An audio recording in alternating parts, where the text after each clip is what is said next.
Welcome to the Virtual Classroom Coach, a channel to discover and share everything there is to know about virtual classrooms and more. Now, by popular request, this video will bring to life 5 more virtual classroom cracking icebreakers for you to use at the beginning or even as energizers later on in the session, such as after a break. Now, as in my previous video, I'd recommend making any relevant alterations to these for your particular delegates in the way that only you would know best. But let's have a look at these corkers for starters.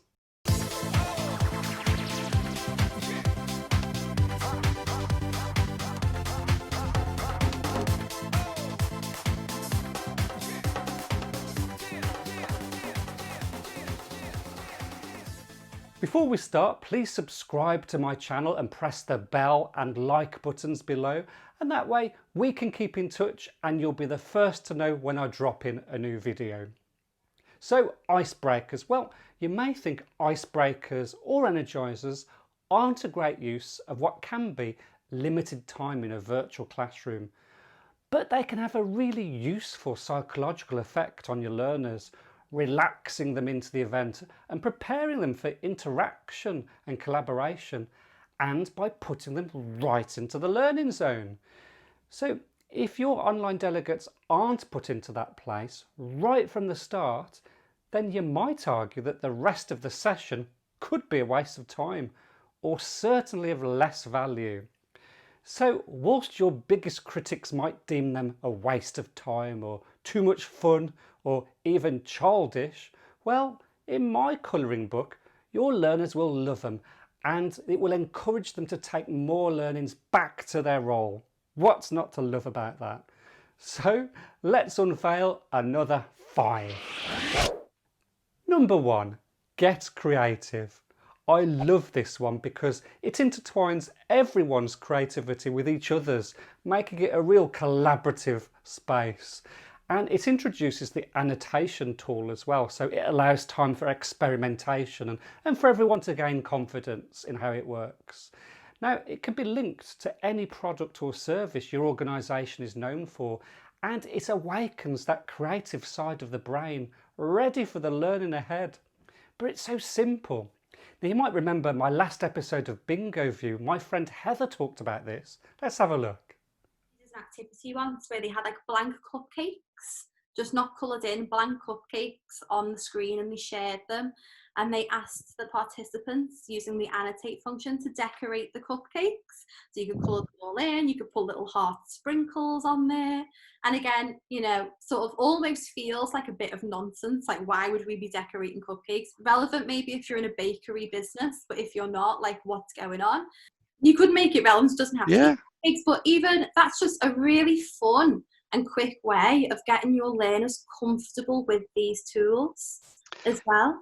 So actually just be getting them to experience the different functions available and getting them comfortable with it before then maybe using that in a more business scenario. So here it is, a black and white image for everyone to get stuck into and to annotate their design, expressing their creativity. Now, they could have maybe a length of a song to complete it. Now, another variation of this is to have 2 teams competing. Now, have 2 of the same image and watch the competitiveness ensue, but you'll have to judge the winning design, remember. So whichever variation you run, you'll certainly build the basis of a collaborative virtual classroom. Number 2, we'll decide. Again, there can be many variations of this one, and it utilises a free online service called We'll Decide, and it allows you to create your very own spinning wheel of fortune with your own questions, categories, and really anything else you decide. It can be tailor-made in so many ways. Now, for this, you'd then leave your slide deck aside and move to your browser to play the game, or you could even embed it into your PowerPoint. Then in turn, you spin the wheel for each player, and whatever it lands on relates back to that player to answer. And it could be anything from basic icebreaker questions to even general stuff related to the session. So as well as being a lively icebreaker or energizer, This has lots of other possibilities. So, for example, it could even be used as a really informal knowledge check later on in the session or even at the end. Number 3, Pictionary. Now, everyone loves Pictionary on a flip chart in the training room, so why not translate this to an online version? And you could private chat to the drawer what they have to draw, then all they have to do is master the annotate tools and get their fellow participants to guess. And again, this could be made even more fun with teams. So 2 teams to make it really competitive. Great as an icebreaker or as an energizer. Everyone will have lots of fun with each other's funny drawings. Number 4, double breakouts. Why double, I hear you ask? Well, for one, it takes place in the breakout rooms, and for 2, the teams have to break out as fast as possible. So I normally start with this holding slide just to set the scene, and I explain that in smaller teams they have a maximum of 5 minutes to discover 10 things they all have in common. Now, I usually say it can't include where they work or where they live or any other such similarities you know your group will have. And the deal is they're allowed to break out of their room when they've reached the 10 things in common. Now, in order to be crowned the winning group, they have to be the first out. Or after 5 minutes are up, it's the group with the most things in common that win. Of course, someone in the group has to record and feedback for every breakout room. Now, it really gets people talking and familiar with how breakout rooms work as well. Number 5, Emoji Me. This is hilarious and allows for lots of creativity and comedy. It's unlikely to work for bigger groups, but for say 5 to 10 participants, it's the perfect bit of fun. So I start with allocating or getting everyone to choose a letter.